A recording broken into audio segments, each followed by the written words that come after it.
मोटापा एक वैश्विक समस्या है जो हर किसी को प्रभावित करती है।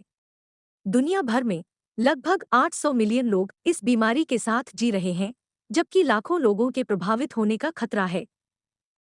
विश्व मोटापा दिवस हर साल 4 मार्च को व्यावहारिक समाधानों को बढ़ावा देने और उचित उपचार करते हुए लोगों को स्वस्थ वजन हासिल करने और बनाए रखने में मदद करने के लिए मनाया जाता है। तो आइए इस खास दिन के मौके पर मिलते हैं नागपुर के सुप्रसिद्ध डॉक्टर निखिल लोहिया से, जो कि बाल चिकित्सा एंडोक्रिनोलॉजिस्ट है।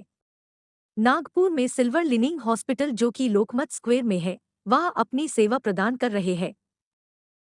तो नमस्ते, मेरा नाम डॉक्टर निखिल लोहिया है। मैं ग्रोथ, थायराइड, डायबिटीज़ और हार्मोन का विशेषज्ञ हूँ। हम लोग यहाँ लोकमत स्क्वायर पे बिजनेस प्लाजा में silver lining super speciality centre नाम का हमारा क्लिनिक है, हम वहाँ पर काम करते हैं। तो जो आज का टॉपिक है जिसे हम कहते हैं मोटापा या ओबेसिटी, उस टॉपिक के बारे में हम कुछ चर्चा करने वाले हैं। तो बेसिकली ओबेसिटी यानी क्या? ओबेसिटी का एक सिंपल लाइन में मतलब बताओ तो ज़रूरत से ज़्यादा वजन। आप ज़रूरत से ज़्यादा वजन आप कैसे आंकेंगे? वो आंकते हैं हम उम्र या फिर हाइट के मुताबिक। तो जितने भी बड़े लोग होते हैं उनमें हाइट के मुताबिक होता है, जिसको हम कैलकुलेट करते हैं बॉडी मास इंडेक्स के रूप में। तो आपके हाइट के मुताबिक आपका वेट कितना है? अगर वो ज़्यादा है तो हम कहते हैं ओवरवेट, अगर वो बहुत ज़्यादा है तो हम कहते हैं ओबीस। नॉर्मली इंडियन पॉपुलेशन में बीएमआई अगर 22-23 से ज़्यादा हो तो वो ओवरवेट कैटेगरी में जाता है, 25 या 27 के ऊपर हो तो ओबेसिटी कैटेगरी में जाता है। ये हो गए बड़ों की बात। बच्चों की बात करें तो ऐसे देखकर कोई नहीं बोल सकता कि ये बच्चा नॉर्मल है, कम वजन का है या ज़्यादा वजन का है। देखने में कुछ भी हो, लेकिन जब तक आप उसको प्रॉपर ग्रोथ चार्ट पर प्लॉट नहीं करते, बीएमआई कैलकुलेट नहीं करते, तब तक आप नहीं बता सकते। दूसरा, अलग अलग प्रकार के ओबेसिटी होते हैं। जैसे अगर हम शुरुआत करें जन्म से, तो जन्म में भी मोटापा होता है, जीवन के पहले साल में भी। वो कुछ एंजाइम डिफेक्ट, जेनेटिक डिफेक्ट के कारण होता है। उसके बाद में जो होते हैं ज़्यादातर वो होते हैं कि हमारे जो हम अगर बच्चों को हम खाना पीना ठीक से मतलब ज़रूरत से ज़्यादा गलत चीज़ें खिलाएं और खेल कूद कम कराएं और स्क्रीन का ज़्यादा काम कराएं, ये कारण है। और बड़े होने पर ऑब्वियसली अगर आप जवानी में यानी किशोर अवस्था में अगर आप मोटे हो तो 70% चांसेस है कि आप बड़े होकर भी मोटे रहेंगे। और आपका वजन क्यों ज़्यादा हुआ किशोर अवस्था में? क्योंकि आपने ध्यान नहीं दिया आपके बचपन के समय पर वजन और अपने खान पान और अपनी जीवन शैली पर। अब इसमें ऐसा है कि दो तरह के अगर मुझे साइंटिफिक तरीके से, तो एक होता है जिनका ट्रंकल यानी पेट जिनका बड़ा होता है, वो एक प्रकार की ओबेसिटी, और एक होते हैं वो ओवरऑल ही बने हुए हैवी है। तो जिनका पेट ज़्यादा बाहर होता है, भले वो दुबले पतले होंगे, वो अच्छी बात है, क्योंकि अगर चर्बी पेट में जमा हो जाए और इंसुलिन रेजिस्टेंस वगैरह तैयार हो जाए तो ये सब सही नहीं जा रहा और उसकी वजह से कॉम्प्लिकेशंस होते हैं। अब कॉम्प्लिकेशंस क्या होते हैं? आप कॉम्प्लिकेशंस एक लाइन से हम देखते हैं। सबसे पहले देखते हैं, हमको पता है जो है शुगर मतलब डायबिटीज़ जिसे हम कहते हैं, वो क्यों होता है? क्योंकि शरीर में जो इंसुलिन हो ठीक से काम नहीं कर पाता। दूसरा, डिस्लिपिडेमिया यानी कोलेस्ट्रॉल की समस्या। कोलेस्ट्रॉल की समस्या क्यों होती है? वही कारण, चर्बी ज़्यादा है, खाना ज़्यादा है, लिवर ठीक से काम नहीं करेगा। लिवर ठीक से काम नहीं करेगा, कोलेस्ट्रॉल बढ़ जाएगा। तो non alcoholic fatty liver disease जिसे हम कहते हैं, मतलब जो शराब पीने से लिवर को जो प्रॉब्लम होती है वो बिना शराब पिए लिवर को प्रॉब्लम हो जाती है अगर आप ज़्यादा मोटे हो तो। वो भी एक प्रॉब्लम हो गई, तो उसकी वजह से लिवर ठीक से काम नहीं करता। फिर उसके बाद में आप अगर देखा जाए तो नींद में ज़्यादा खर्राटे आना। नींद में ज़्यादा खर्राटे आते हैं, ठीक से नींद नहीं होती है, दिन में थकान रहती है, दिन भर वो प्रॉब्लम होती है। ब्लड प्रेशर, हाइपरटेंशन जिसे हम कहते हैं, वो बढ़ जाता है। हाइपरटेंशन बढ़ गया तो आगे जाके आपके हार्ट पे इफेक्ट होता है, चांसेस हीमरेज वगैरह के बढ़ जाते हैं, लाइफ लॉन्ग दवा लेनी पड़ सकती है। उसके बाद में अगर लड़कियों में देखा जाए तो होता है पॉलीसिस्टिक ओवरीज की समस्या, चाहे वो किशोर अवस्था में हो या बड़ेपन में।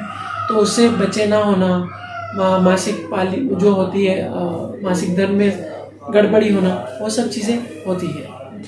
ये सर ओबेसिटी से होने वाली तकलीफ होगी। अब ओबेसिटी जो है इसको क्योर करने के लिए, इससे रोकथाम करने के लिए क्या क्या कर सकते हैं, क्या कहेंगे? बहुत ही इम्पोर्टेंट सवाल है आपका और बहुत रिलेवेंट है आज के डेट में। अगर आप इंडिया में देखें ना तो लगभग 30% यानी 1/3 हमारी पॉपुलेशन या तो ओवरवेट है या ओबीस है। तो ये सब ना हमारे लिए बहुत ज़रूरी है। तो बेसिकली 4-5 एक जगह होती है जहाँ हमें काम करना होता है। सबसे पहले खाना हमारे घर का बने, सादा बने, सिंपल बने। जैसे गरीब इंसान, गांव का इंसान, किसान जो सिंपल खाना खाता है, रोटी सब्जी दाल, वो खाएं। ज़्यादा हम लोग ये पैकेट फूड आइटम्स, चाट, जंक फूड, बेकरी आइटम्स, ये सब चीज़ें ना खाएं, क्योंकि ये सब चीज़ें देखा जाए तो ज़्यादा कार्बोहाइड्रेट देती है। ज़्यादा कार्बोहाइड्रेट, ज़्यादा मीठी चीज़ें जो होती है वो आपको उतना फ़ायदा नहीं पहुँचाएगी जितना आपको प्रोटीन और सिंपल खाने से। और ज़्यादा तेल भी नहीं खाना है, और एक ही तेल को बार बार फ्राई करोगे तो ये सारी खान पान की चीज़ें जिसको हमको ध्यान रखना, ये हो गया एक एरिया। दूसरा हो गया हमारी एक्सरसाइज का, मतलब लाइफस्टाइल, फिजिकल एक्टिविटी। एक्सरसाइज यानी क्या, मतलब शरीर की वर्जिश होना चाहिए। अब आप समय निकाल के करिए, या फिर आप चाहे तो दिन में आप जो काम कर रहे हो उस मुताबिक करिए। तो समय निकाल के करना है तो दिन में हर इंसान ने कम से कम 30 मिनट हफ्ते में 6 दिन एक्सर्शन करना चाहिए। अब क्या एक्सर्शन करना चाहिए, सिंपल बात, जॉगिंग, रनिंग, स्किपिंग, साइकिलिंग। कोई जिम लगाने की जरूरत नहीं है, लगाते हो तो बहुत अच्छा है, मैं ऐसा नहीं बोल रहा, लेकिन इसे जिम लगा के कुछ ये करके कोई जरूरत नहीं। आप साइकिलिंग कर रहे हो, जॉगिंग, स्किपिंग, साइकिलिंग, स्विमिंग, कुछ भी कर रहे हो तो वो आपको मदद करे। ये दूसरा बात। तीसरा, सिंपल चीज़ें, अगर मैं सेकंड फ्लोर पे रह रहा हूँ, मेरा ऑफिस सेकंड फ्लोर पे, तो मैंने पायरियाँ चढ़ के यानी सीढ़ियाँ चढ़ के आना चाहिए रादर देन लिफ्ट। मुझे पता भी नहीं चलेगा और मेरी अपने आप एक्सरसाइज हो जाएगी। ये चीज़ है। सर, अगर हम आपके क्लिनिक के बारे में अगर बात करते हैं, यहाँ कौन कौन से फैसिलिटीज़ ओबेसिटी के पेशेंट के लिए, ट्रीटेबल के लिए उपलब्ध है, क्या कहेंगे आप? तो हम लोग एक कॉम्प्रिहेंसिव सेटअप चलाते हैं ओबेसिटी के लिए, जहाँ पे हम पेशेंट्स के लिए एक तो मेडिकल मैनेजमेंट जो मैं करता हूँ, उसके बाद में सेकेंड इशू होता है साइकोलॉजिकल इश्यूज, वो भी हम मैनेज करते हैं। डॉक्टर निराली हमारे साइकोलॉजिस्ट भी है, एक दूसरे वो भी करते हैं। और तीसरा, जो भी हमारा प्रोफाइल है, बॉडी कॉम्पोजिशन एनालिसिस है, बैठ के उनको डाइट इश्यूज़ के बारे में बताना, फिजिकल एक्टिविटीज़ के बारे में बताना, कोई स्पेशल टेस्ट है, डायबिटीज़ वगैरह के लिए तो हम ट्रीटमेंट करते ही हैं, हाइपरटेंशन पे भी ध्यान देते हैं, और पॉलिसिस्टिक ओवरीज। तो ये सारी सुविधाएं, जो जितने भी ओबेसिटी की रिलेटेड प्रॉब्लम्स हैं, वो सब हम देखते हैं। ओबेसिटी, मोटापा, इस चीज़ को लेकर लोगों में बहुत बड़ा एक निग्लिजेंस है। मोटापा ही तो है, चल जाएगा, अभी थोड़ा मोटे हो रहे हैं, पहले तो बारीक थे। इस तरह की जो निग्लिजेंस है, ये आगे चलने की हद तक क्या हानिकारक हो सकती है? बहुत हानिकारक हो सकती है। इनफैक्ट ये एक कारण जो है, आप देखोगे कि पहले जो बोलते थे कि लोग बहुत जी लेते थे, अभी कम जी लेते, खैर वो मुझे बहुत रिलेवेंट नहीं लगता, बट वो क्यों अच्छे हट्टे कट्टे फिट रहते थे, क्योंकि वो ज़्यादा काम करते थे, वो खेतों में काम करते थे, बाहर चलते थे। पहले इतनी गाड़ियाँ नहीं थी, इतना इजीली अवेलेबल फूड नहीं था। आज हर चौक पे आपको कोई ना कोई खाने की जगह मिल जाएगी, पहले ऐसा नहीं था, दूर दूर जाना पड़ता था। तो इसकी वजह से क्या हो गया है, आप देख लीजिए उठा के, India is the capital of diabetes. India is the second largest number of total obese patients are in our country. मतलब हमारे देश में चाइना के बाद में सेकेंड नंबर पे आते हैं। लगभग 20 करोड़ पेशेंट हमारे देश में ओबेसिटी के।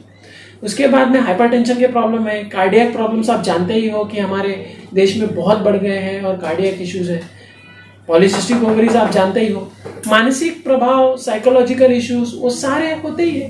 तो यस, ये बहुत आगे जाकर अगर हमने ओबेसिटी को नहीं ठीक किया, तो आप अगर ध्यान दोगे, लगभग 8 साल या 7 साल पहले सचिन तेंदुलकर ने पार्लियामेंट में ये बात उठाने की कोशिश की थी।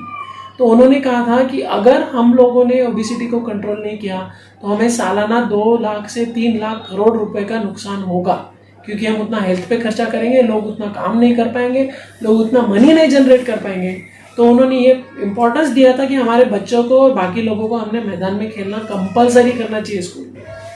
पर ये हेल्थ में जब तक कोई गवर्नमेंट पॉलिसीज न लाए, तब तक मुझे लगता है कि ये प्रॉब्लम बढ़ने ही वाला है आगे जाकर। यानी ऐसा कहा जा सकता है कि मोटापा, ओबेसिटी, ये सारी बीमारियों की जड़ है, ऐसा कहने में कोई हरकत नहीं है। एक वन ऑफ दी है, नॉट दी ओनली, एक कारण है, पर ये बहुत मुख्य कारण है।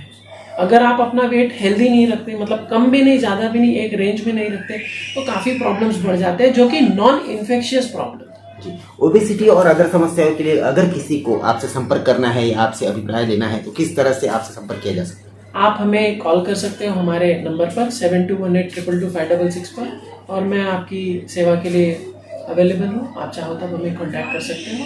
हम लोग यहाँ सुबह से शाम तक रहते हैं, फुल डे क्लिनिक चलता है। तो as per your convenience you can come and take help. Thank you very much sir. Thank you.